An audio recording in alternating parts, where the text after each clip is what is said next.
مخلصین وہ ہوتے ہیں جو عمل کر کے ڈرتے ہیں، جو عمل کر کے ڈرتے ہیں، وہ ہوتے ہیں مخلصین جو عمل کر کے ڈرتے ہیں۔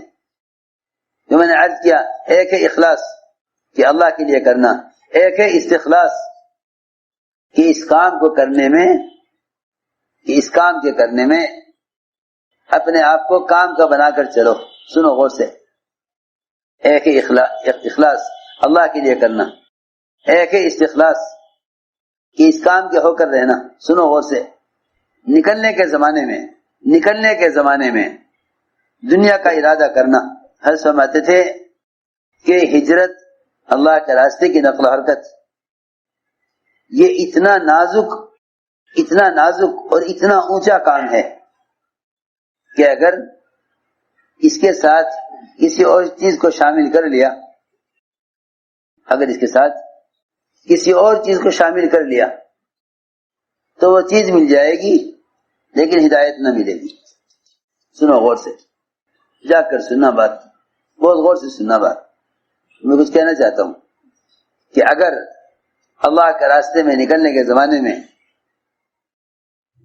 عرض کر چکا حدیث کہ آپ نے فرمایا کہ جو اس راستے میں نکلنے میں تیر بھی چاہے گا اس کو دنیا آخرت میں تیر کے سوا کچھ نہ ملے گا، کیونکہ ہجرت یہ اتنا نازک اور اتنا اعلیٰ عمل ہے کہ اگر اس کے ساتھ کسی اور کچھ چیز کو شریک کر لیا گیا تو وہ چیز ملے گی، ہدایت نہ ملے گی۔ یہ حدیث صاف فرمایا کہ جو اس ہجرت سے اللہ کے رسول کو چاہے گا اس کو اللہ کے رسول مل جائیں گے، جو دنیا چاہے گا اس کو دنیا ملے گی۔ سنو غور سے کہ ہجرت اتنا نازک راستہ ہے کہ اگر اس راستے میں کسی اور چیز کا ارادہ کیا تو وہ چیز مل جائے گی، ہدایت نہ ملے گی۔ ہدایت اس کو ملے گی جو اس راستے سے سوائے اللہ کے رسول کے اور کچھ نہ چاہتا ہوں۔ سنو غور سے، حالانکہ تجارت ایک حلال اور جائز کام ہے، بلکہ اس کے فضائل بھی ہیں۔ تجارت کے فضائل ہیں، کیوں ہیں؟ مالدار بننے کے لیے نہیں، تجارت کے فضائل سوال کے حرام سے بچنے کے لیے ہیں۔ تجارت کے فضائل سوال کے حرام سے بچنے کے لیے ہیں۔ غور سے سننا بات، تجارت کے فضائل سوال کے حرام سے بچنے کے لیے ہیں۔ لوگ تجارت کے فضائل کی وجہ سے دین کے معنی چھوڑے ہوئے ہیں، یہی سوچ کر کہ تجارت کرنا حلال کمانا بھی تو فرض ہے، حالانکہ تجارت کرنا فرض نہیں ہے، تجارت کرنا فرض نہیں ہے، اپنے آپ کو سوال سے بچانا فرض ہے۔ اس سوال کی شکل کو چھپانے کے لیے تجارت ہے۔ جتنے سے ضرور بات عرض کر رہا، اگر مالدار بننا چاہتے ہو تو ایک ہی راستہ ہے کہ تجارت کو پیسہ کمانے کی غرض سے نہ کرو۔ اگر کیا بننا چاہو، اگر مالدار بننا چاہو تو تجارت پیسہ کمانے کی غرض سے نہ کرو، کیونکہ جو پیسہ کمانے کی غرض سے مالدار بننے کے لیے حلال تجارت بھی کرے گا، وہ بھی اللہ سے اس حال میں ملے گا قیامت میں کہ اللہ اس سے سخت ناراض ہوں گے، کیونکہ نیت تجارت سے استغنا نہیں ہے، بلکہ نیت تجارت سے مالدار بننا ہے۔ میری بات توجہ سننی پڑے گی بہت، حالانکہ حلال تجارت کر رہا ہے، حلال تجارت کر رہا، کسی کو دھوکہ نہیں دے رہا، جھوٹ نہیں بول رہا، نقلی مال نہیں بیچ رہا، کسی سے قیمت حد سے زیادہ نہیں لے رہا، ہر طرح سے اس کی تجارت اللہ کے حکم کے عین مطابق ہے، لیکن نیت مالدار بننے کی ہے، نیت مالدار بننے کی ہے تو مالدار کہلاؤں۔ تو فرمایا کہ اس بدنیتی کی وجہ سے اللہ سے قیامت اس حال میں ملے گا کہ اللہ اس سے سخت ناراض ہوں گے۔ حدیث میں اسی طرح ہے۔ پھر فرمایا آگے اسی روایت میں کہ تجارت اس لیے کرے تاکہ اپنے گھر والوں کی ضرورت پوری کر لے، اور اس نیت سے حلال کمائے تو وہ اللہ اس حال میں ملے گا کہ اس کا چہرہ چاند کی طرح چمک رہا ہوگا. سنو غور سے. یہ فرمایا کہ سچا تاجر کن کے ساتھ ہوگا؟ انبیاء اور صدیقین کے ساتھ سچا تاجر. کیوں؟ کیونکہ تجارت اس لیے کر رہا ہے تاکہ اپنے گھر کی ضرورت کو پورا کرے. اس لیے نہیں کر رہا کہ وہ مالدار کہلائے. لوگ تجارت کرتے ہیں مالدار بننے کے لیے. اگر تجارت کریں سوال سے بچنے کے لیے اور سوال کی شکل کو چھپانے کے لیے تو اللہ تعالیٰ غنی کر دیں گے. اللہ تعالیٰ غنی کر دیں گے. ایک صحابی نے عرض کیا کہ میں مالدار بننا چاہتا ہوں تو آپ نے فرمایا کہ مالدار بننے کے لیے سب سے آسان راستہ یہی ہے کہ لوگوں کے پاس جو کچھ ہے تم اس سے مستغنی ہو جاؤ, اللہ تمہیں غنی کر دیں گے. اللہ تمہیں غنی کر دیں گے. میں ساری بات اس پہ عرض کر رہا تھا کہ آدمی تجارت کیوں کرے, تجارت کرنے کے فضائل کیوں ہیں, تجارت کے فضائل کیوں ہیں؟ اس لیے تاکہ یہ حرام سے بچے, یہ حرام سے بچے. تجارت نہیں کرے گا تو لوگ یہ کہیں گے کچھ نہیں کرتے ان کی مدد کرو. یہ سوال کی شکل ہوگی. اس سوال کی شکل کو چھپانے کے لیے تجارت ہے.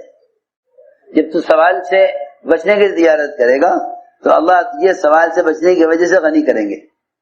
جب تو سوال سے بچنے کے لیے تجارت کرے گا تو اللہ تجھے سوال سے بچنے کی وجہ سے غنی کر دیں گے. یہ فرمایا حدیث میں میں یستغنی یغنیہ اللہ, کہ جو آدمی مخلوق سے مستغنی ہوگا اللہ اس کو غنی کر دیں گے. میں یستغنی یغنیہ اللہ حدیث کا ٹکڑا ہے کہ جو مخلوق سے مستغنی ہوگا اللہ اس کو غنی کر دیں گے. سنو غور سے. تو میں نے عرض کیا کہ حلال تجارت اور یہ حلال تجارت اگر کوئی حج میں بھی کرے, غور سے سننا بات, یہ حلال تجارت اگر کوئی حج میں بھی کرے تو اللہ نے فرمایا قرآن میں کہ حج کے ساتھ تجارت کرنے میں کوئی حرج نہیں ہے. حج کے ساتھ تجارت کرنے میں کوئی حرج نہیں. عجیب بات ہے. لیس علیکم جناح ان تبتغوا فضلا من ربکم, کوئی گناہ نہیں تم پر, کوئی حرج نہیں اگر تم سفر حج میں تجارت کرو تو کوئی حرج نہیں ہے. سنو غور سے. حالانکہ سفر ہجرت فرض ہے, حج فرض ہے, اور زندگی میں ایک بار فرض ہے, بس زندگی میں ایک مرتبہ فرض ہے. یہ بہت سوچنے کی بات ہے. حج زندگی میں ایک بار فرض ہے, اس کے ساتھ تجارت کر سکتے ہیں, کوئی حرج نہیں. لیکن اللہ کے راستے میں نکلنے کے زمانے میں اگر تجارت کی, اگر اللہ کے راستے میں نکلنے کے زمانے میں تجارت کی اور پھر اللہ کے راستے میں دشمن کے ہاتھوں قتل بھی ہو گیا تو تمہیں فرماتے ہیں کہ یہ شہید نہیں ہوگا اللہ کے یہاں, کیونکہ اس نے نکلنے کے زمانے میں تجارت کی ہے. یہ فرمایا عمر رضی اللہ تعالیٰ نے کہ ایک آدمی اللہ کے راستے میں نکلتا ہے اللہ کے کلمے کو بلند کرنے کے لیے, اس کے دین کو دنیا میں پھیلانے کے لیے. نکلنے کے زمانے میں ایک چھوٹی سی تجارت کا, اس کو چھوٹی سی تجارت کا موقع مل جاتا ہے. اس طرح کہ ایک چیز سستی بک رہی تھی, خرید لی اور آگے بڑھ کر اس کو بیچ دیا, اس سے اس کو کچھ نفع ہو گیا. یہ نفع, یہ حضرت کی بات میں عرض کر رہا, اس نے یہ نفع اٹھا کر سواری پر رکھ لیا, پھر یہ آگے بڑھا اور دشمن مقابلے پر آ گئے اور یہ اللہ کے راستے میں غیروں کے ہاتھوں قتل کر دیا گیا. حضرت نے فرمایا کہ اس کو شہید نہیں کہہ سکتے. تو کیوں؟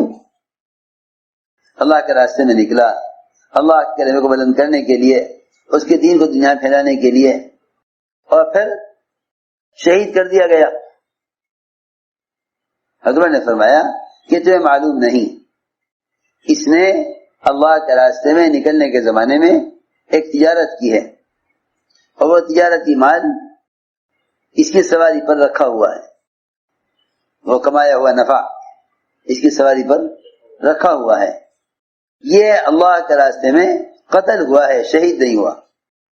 اللہ اس کو اپنے فضل سے جنت میں داخل کر لے تو کر لیں، ورنہ یہ آدمی شہید کے درجے پر نہیں پہنچ سکتا، کیونکہ اس نے نکلنے کے زمانے میں وہ کام کر لیا جس کی وجہ سے ہجرت تو ختم ہو گئی، ہجرت تو ختم ہو گئی۔ کیوں حضرت نے فرمایا کہ مہاجر تو صرف وہ ہے کہ ہجرت سے اس کی نیت اللہ کے رسول کے سوا اور کوئی نہ ہو۔ سارے صحابہ میں سے ایک صحابی ہیں جنہوں نے ہجرت اس لیے کی تھی تو میں قیس نے کہا تھا کہ اگر تم ہجرت کرو گے تو میں تم سے شادی کروں گی، کہ اچھا اگر ہجرت کرنے پر تم مجھ سے شادی کرے تو میں ہجرت کر لیتا ہوں۔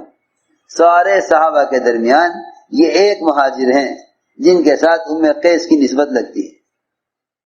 پر میں ایک مہاجر ام قیس، ساری بات میں نے عرض کی ہے کہ اپنے عمل کو اللہ کے یہاں قبول کرواؤ، اپنی نیتوں کو ٹھیک کر کے، ورنہ یہ فرمایا کہ اگر نکلنے کے زمانے میں تجارت کر لی، ہمارا تو حال یہ ہے کہ اللہ کے راستے سے واپس جاتے ہوئے ایسے سامان خرید کے لے جاتے ہیں جیسا کہ آئے تھے ہی بازار کی نیت سے۔ لو جی لو، جب شہید کی شہادت دنیا کے ارادے کے ساتھ، شہید کی شہادت بھی اللہ کے یہاں قبول نہیں دنیا کے ارادے کے ساتھ، تو بتاؤ ہمیں کون سے شہادت کا درجہ مل رہا؟ ہمیں کیوں یقین ہے اس کا کہ ہاں سارے اعمال قبول ہو جائیں گے، تم دنیا بھی لے جاؤ؟